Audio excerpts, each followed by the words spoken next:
Chapter 15. They were still several days away from the city of New York, and an almost constant stream of refugees came at them.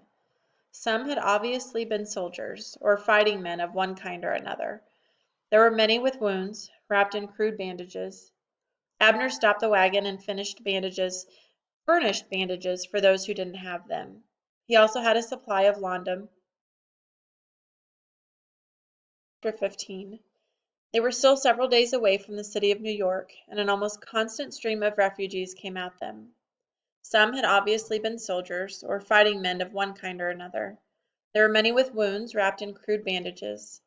Abner stopped the wagon and furnished bandages for those who didn't have them. He also had a supply of laudanum, a painkiller that was half opium and half alcohol, and he gave some of the more gravely wounded a small bottle. "Take it sparingly," he said in his deep voice. "Best at night before sleeping." To everyone he said, "Stay off the roads. Redcoats are about." Cart after wagon after cart passed them, being pulled by mule or oxen. A goodly number of people were soldiers, but the vast majority were civilians, often whole families. Where do you suppose they're all going? Samuel thought of the devastation on the trail to his rear. It certainly didn't seem like a safe place. Hessians, soldiers, savages. Down to Philadelphia? Abner nodded.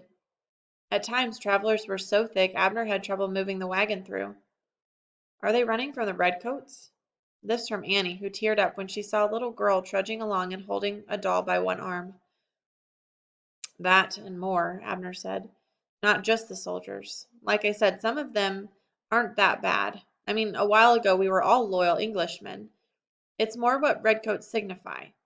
The English crown has become a way of life these people no longer want. Part is they're scared, don't know what'll happen. But along with that, these people are sick of being told what to do by a crazy king who lives 3,000 miles away and doesn't care about them one way or the other." "What do you mean crazy?" Samuel asked. "King George," Abner said. "They say he's teched, crazy as a bag of hazelnuts. They've got people to catch him when he runs wild, put his clothes on him when he tears them off, watch him when he sleeps so he doesn't kill himself. He's no man to run a kingdom." "Did he start the war?" It seemed a logical question. The war was so crazy. Maybe a crazy man started it. "Probably not. It began on this side of the ocean in Boston, not over there. People were sick of being treated like livestock. The dogs had been going ahead now and then to greet some people, their tails wagging, holding back with others. But now they dropped well back and Abner stopped the wagon. British coming. If he hadn't seen the dogs, he would have known anyway. All the men who looked like patriot soldiers evaporated off the trail into the brush. The soldiers came marching in a file. Not Hessians, but regular British soldiers. There must have been 200 or 300 of them, as near as Samuel could estimate, marching in loose route step, followed by supply wagons. They did nothing threatening. They didn't stop at all, except to work around wagons that couldn't get out of the way soon enough. Abner watched them go by in silence, nodding at some of them, and when they were gone, he started up the mules. It was late in the day, and he said, "Why don't we stop for a good meal tonight?" They'd been eating corn and the venison, which was about gone. Samuel had been thinking he should take his rifle and head off into the woods for another deer tomorrow. "What do you mean?" "I mean have somebody cook us a meal. Say the people in that farm over there." He pointed to a farm set well back off the road, with neat white fences and a white painted house. "Right there." Samuel and Annie said nothing. The house reminded Samuel of Annie's home before the Hessians, and he wondered if she felt the same. As they had gotten closer to the city, there had been more and more cleared farms. Some were nice, even beautiful. Some had been attacked and burned, probably by the Hessians, but many had not.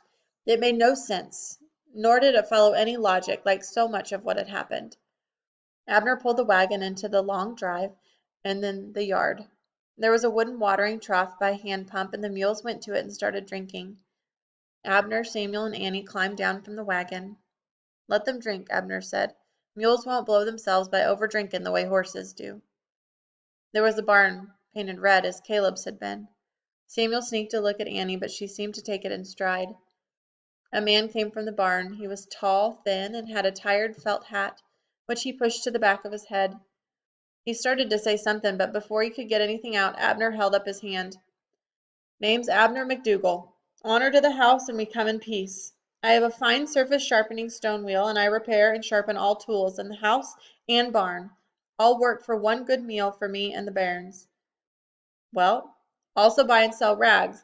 Have some nice linen rags if the lady of the house needs some soft garment material. He spoke fast, never letting the man get a word in.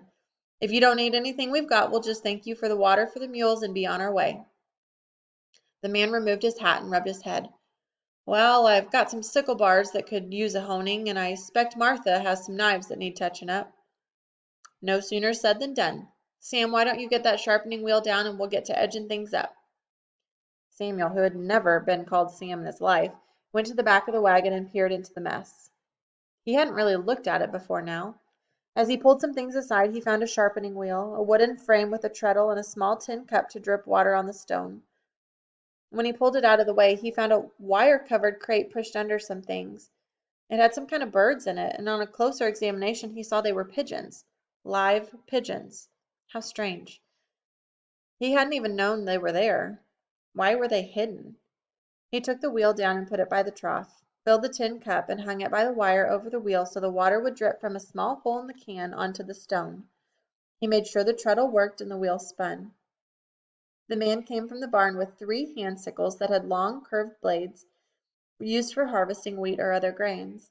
Abner took one, stood by the wheel, and gestured to Samuel to start pumping with his leg to get the stone spinning.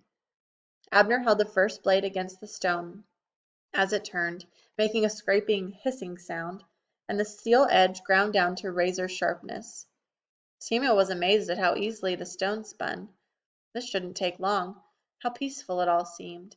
He kept pumping until the sickle was done. Then another, and Samuel switched pumping legs.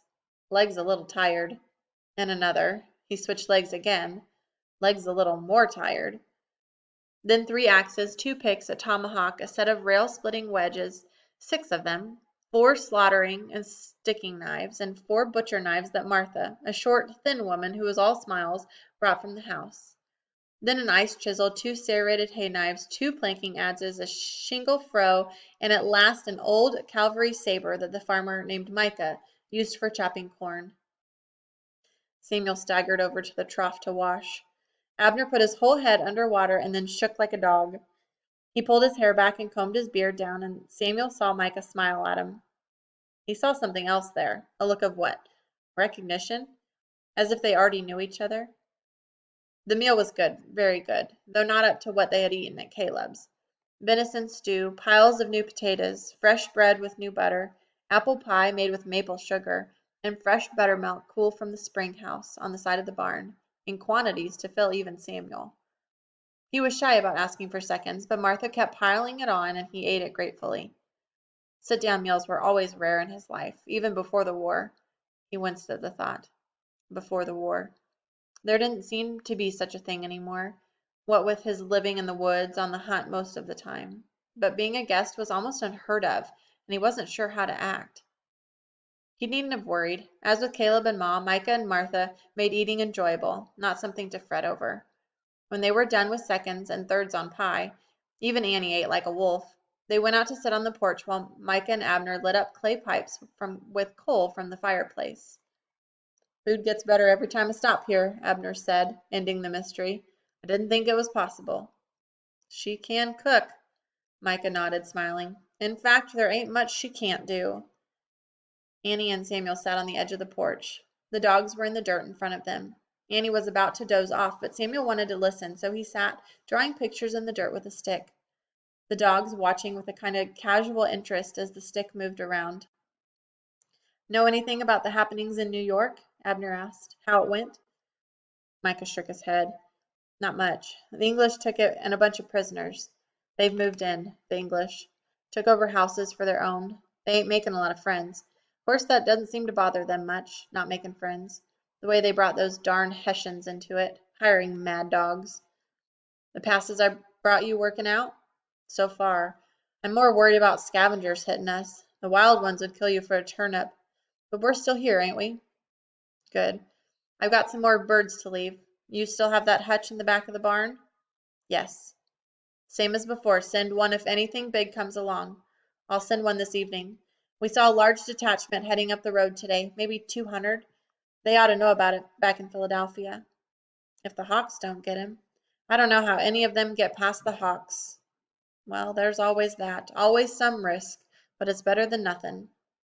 The pigeons are for carrying messages, Samuel thought. He glanced at Abner out of the corner of his eye. There was so much more to him than he'd thought at first. The men sat smoking in silence for a moment. Then Abner said, "You said they took some prisoners." "Sam's parents weren't military, but they took them prisoners anyway." "They're doing that." Micah nodded. "No sense to it. Just see a man working in a field and take him prisoner. Stupid. Like they think the crops are going to plant themselves." "You know where they're keeping the prisoners?" "Not certain. There are warehouses and an old sugar mill. You remember that 3-story thing they built to mill sugar?" Abner nodded. "Along the waterfront?" "Yes. I think they might use that, along with the warehouses. There are thousands of prisoners. I don't know how they'll feed them. Plus, I suppose plenty of them were wounded. Can't be good for them." "Well," Abner said, knocking his pipe out on the side of the porch. This, Samuel saw, made the dogs stand up and get ready. He was amazed by them. They saw everything. "We'll see what we can see," Abner said. It was starting to get dark. "You mind if we sleep here tonight? We'll be out of here early." "Why would I mind? There's new hay in the loft. Makes a good bed, long as you don't smoke." And with the mules unharnessed, fed hay, and put out in a pen for the night, Abner took time to put 2 pigeons in the hutch in the back of the barn. He wrote something on a tiny piece of thin paper, tied it to a 3rd pigeon's legs, and let him go. He and Samuel and Annie watched the bird fly away to the south. "He'll roost somewhere tonight if he doesn't get there before dark. It's probably only 40 miles in a straight flight, an hour the way they move, so we should make it. Imagine moving through the air at 40 miles an hour. Just imagine." Later, lying on the new hay, with the clover smell thick around him, Samuel could hear Annie breathing regularly in sleep. He teetered on the edge of it, but before it came he said to Abner, who was laying just above him on the stacked hay bales, "You and Micah aren't what you seem to be, are you?" "We are," Abner chuckled. "Exactly what we seem to be. And maybe just a little bit more." Civilian intelligence. Individuals and civilian spy networks carried out the most vital American intelligence operations of the Revolutionary War. Men and women whose daily lives and work brought them into proximity with the British military, such as farmers and merchants, fed important information to the American authorities throughout the war. Some patriots even posed as loyalists to infiltrate pro-British groups, collecting detailed facts about British military operations and defenses, supply lines, and battle plans.